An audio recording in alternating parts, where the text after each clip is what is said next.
There are a lot of things to consider when you're getting a water flosser. You might want to look at the reservoir size to see what is the water capacity that it holds. You might want to look at the ergonomics of it. How does it feel to actually use it? You might want to look at the battery life to see how long it actually lasts. And I feel like you should consider looking at the water pressure that outputs out of this little jet nozzle. And so that's what I'm gonna focus on in this video, is the water pressure between H20floss and the other guys. So we're gonna see. H20floss claims that they have a really good water pressure, and so I'm like, bet. So here we are. We're gonna test it out to see how well this actually works. So I got all the water flossers filled with water, and now I want to do my own test to see what it personally feels like to use each of these. I'm going to start with this one because it's not portable, so hopefully this will give me a baseline to feel what a good strong water pressure should feel like. And then I want to compare all of these, and my goal is to set the most strongest pressure one right here, and then the weakest one way down here, and see which order they fall in. Again, this is a personal preference, but I'm hoping that I do a decent job. Here goes nothing. This is gonna be very difficult to do. I don't think I'm gonna do a good job with this, but I'm gonna try. Feels pretty decent. Maybe up here. I feel like this one might have more power than this one. Oh! I don't like this one. This one's hard to operate. You have to like long press it. Right there. Can you even see me at this point? Let me move these. This one's like way down here. That one's even weaker too. Those ones aren't good. All right, these two don't have good water pressure. These two has pretty decent water pressure. This one was pretty darn strong, I'm not gonna lie. I'm gonna need to retest this with the strong ones. This one felt like a very focused water point, so it felt like it had a lot of pressure behind it. So I will admit that as of now, I don't know, I think it falls like right in there, but we're gonna see. This might be number one. I need to retest them. This one felt like it gave out a lot of water pressure, but I think the tip is like a larger size, so it feels more dispersed in your mouth instead of a pinpoint focus, and that's where I feel like H20floss right now at the moment has a more direct stream, and so it just felt like sharper or higher pressure, but this did have a lot of output, but I feel like the nozzle is a little bit wider, if that makes sense. I think it's like that right now. This one's pretty decent, actually. So as of now, this is my temporary lineup at the moment. These two, possibly three, these two for sure are just not good pressure at all. Don't need to test those. And then like these top three are probably like in a tie right now. I need to like double check those just to be sure. So starting off at the bottom of the list now. No. That's just going on the floor. That one's not good. It's still not good. Okay. This one's not bad.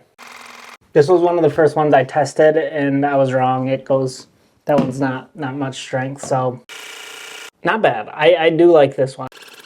Again, this feels like it has the sharpest pressure. That's the only way I can describe it, because I feel like it's a really very narrow output from the jet nozzle, and it just feels like a lot of pressure coming out at the very tip of this.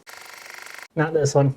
Nope, I was wrong again. So, okay, so just my subjective results after testing all of these water flossers out, I really do feel like H20floss is one of the top 3 brands when it comes to water pressure. This one to me felt pretty decent, but it didn't feel very narrow and specific, so it just felt like a lot of water output rather than a specific water output, if that makes sense. So I would almost rank this number 3, and then these two, I really have a hard time determining which one wins because they both did a good job outputting water pressure. So I'm gonna test out the other test, maybe a more objective test, to see if we can see if these have a stronger water output. So let's do that. Now for the more accurate test, I have an electronic scale, and I'm going to shoot this water flosser at it to measure the weight that each of these devices put off. Okay, I'm starting with the bad ones and working my way up to the good ones. So this is the bad one. Here we go. Round 4, not too good there. Now on to this one. I'm also just gonna test the initial time when water hits. The longer I leave it on there, the more water gathers on here and it makes the scale heavier. So I'm just gonna do around the initial point, which for this one, it looked like it was around 6 to 8, 6 to 9. Next one on our list. Now we're going up against the top 3 that I rated. So let's see what this one does. Now I'm going to test out H20floss to see how this one does on the scale. Now for this guy that was also had good water pressure.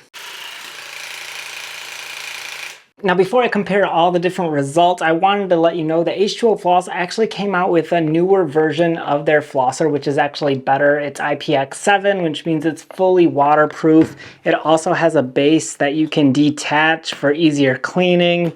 And overall, it's supposed to have a higher water pressure than their older version. So this is their new updated one. I'm also going to test that out on the scale and share with you what this one can do as well. Now for the new H20floss, let's see how this one does. So these are the results from the more accurate electronic scale. I was actually really surprised at the results.